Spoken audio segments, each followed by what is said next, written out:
Om Swastiastu. Saya Desa Macaya. Saat ini saya berada di lokasi proyek pembangunan sarana jaringan utilitas terpadu infrastruktur pasif telekomunikasi atau SJUT IPT di kawasan Sanur, Kota Denpasar. Semakin meningkatnya kebutuhan terhadap layanan internet telah mendorong puluhan operator penyelenggara telekomunikasi beroperasi di Provinsi Bali. Hal ini telah memicu terjadinya kompetisi antar operator, baik dalam hal cakupan, kapasitas, mutu, maupun biaya layanan. Situasi ini pada satu sisi menimbulkan dampak positif, yakni kini tersedia banyak pilihan layanan telekomunikasi dan internet sesuai kebutuhan dengan biaya yang semakin terjangkau. Namun pada sisi lain, kompetisi perluasan jaringan kabel fiber optik yang dilakukan oleh para operator memiliki kekurangan dan menimbulkan berbagai dampak negatif antara lain. Pertama, tidak efisien dalam menggunakan lahan atau ruang untuk penempatan infrastruktur jaringan kabel fiber optik. Kedua, standar instalasi dan pemeliharaan jaringan kurang baik sehingga sangat mengganggu estetika kota. Ketiga, berpotensi menyebabkan terjadinya kecelakaan lalu lintas.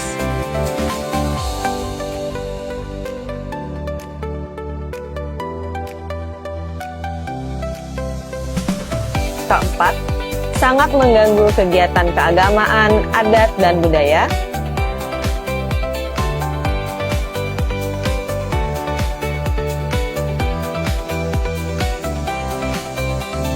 Yang kelima, mengganggu fungsi utilitas lain seperti videotron, menyumbat saluran drainase, dan merusak badan jalan.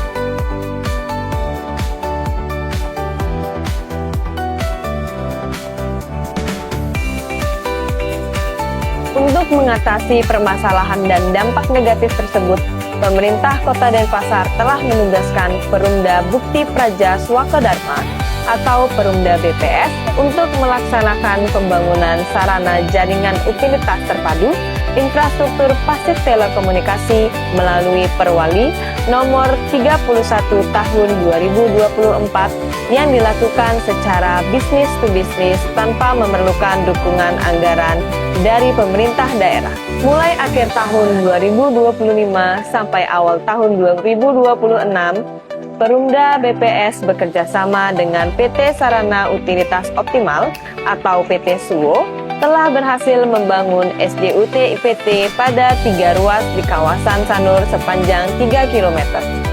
Pembangunan SJUT IPT akan dilanjutkan pada 9 ruas jalan di kawasan kota sepanjang 7,5 km yang akan dimulai dari titik 0 Patung Catur Muka. SJUT IPT Kota Denpasar di kawasan Sanur memiliki 6 komponen utama, antara lain yang pertama, jalur backbone, yang kedua, jalur akses, yang ketiga, manhole, yang keempat, tiang terpadu, yang kelima, tiang transisi, yang keenam, mini handhole akses, dan tiang mini OTB. Jalur backbone berupa sejumlah pipa HDPE yang dipasang pada kedalaman lebih dari 2 meter di bawah saluran drainase pada kedua sisi jalan. Jalur akses berupa sejumlah pipa HDPE yang dipasang pada kedalaman lebih dari 15 cm pada sisi terluar trotoar di kedua sisi ruas jalan. Sekarang saya berada di manhole dan tiang terpadu. Manhole merupakan ruang berbentuk balok beton berukuran 2x1x1 meter kubik yang berfungsi sebagai sarana penempatan titik interkoneksi dan titik terminasi dari jalur backbone dan penyimpanan komponen jaringan kabel fiber optik.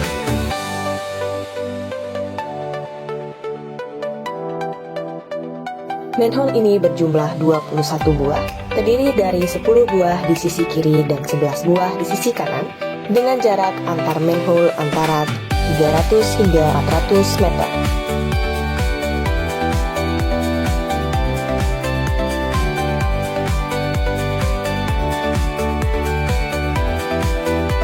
Tiang terpadu berupa tiang besi setinggi 6 meter yang berfungsi sebagai sarana penempatan Optical Distribution Point atau ODP milik para operator. Tiang terpadu dipasangkan berdekatan dengan manhole dengan total berjumlah 21 buah yang terdiri dari 10 buah di sisi kiri dan 11 buah di sisi kanan dengan jarak antar tiang di antara 300 hingga 400 meter.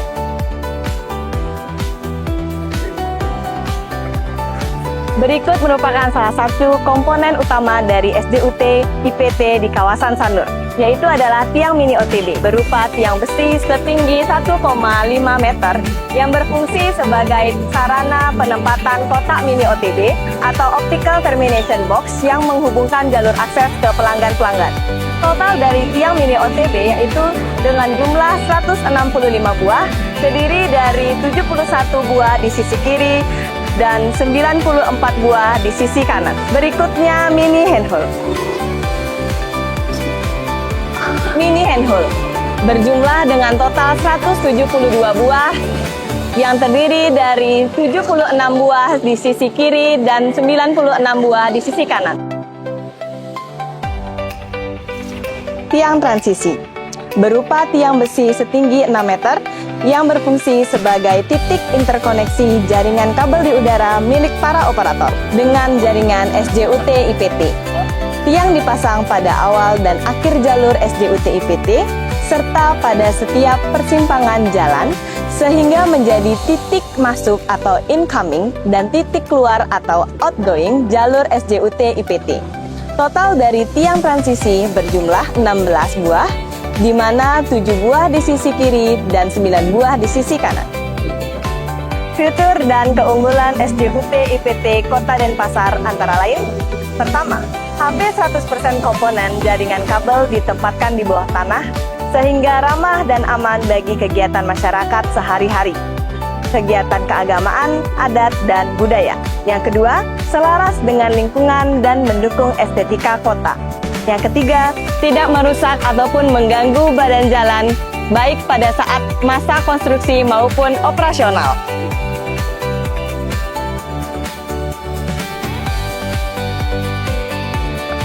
Keempat, lebih efisien dalam menggunakan lahan, yaitu 25% dibandingkan dengan SJUT konvensional karena menggunakan konsep kabel bersama jenis mikro. Kelima, dapat memfasilitasi kebutuhan operator baik dari sisi topologi maupun kapasitas secara lengkap atau end-to-end, mulai jalur backbone, distribusi, sampai jalur akses ke depan lokasi pelanggan SJUT IPT. Demikian penjelasan singkat kami terkait pembangunan SJUT IPT di Kota Denpasar. Semoga bermanfaat menjadi solusi untuk mengatasi permasalahan jaringan kabel fiber optik di Kota Denpasar. Om Santi Santi Santi Om.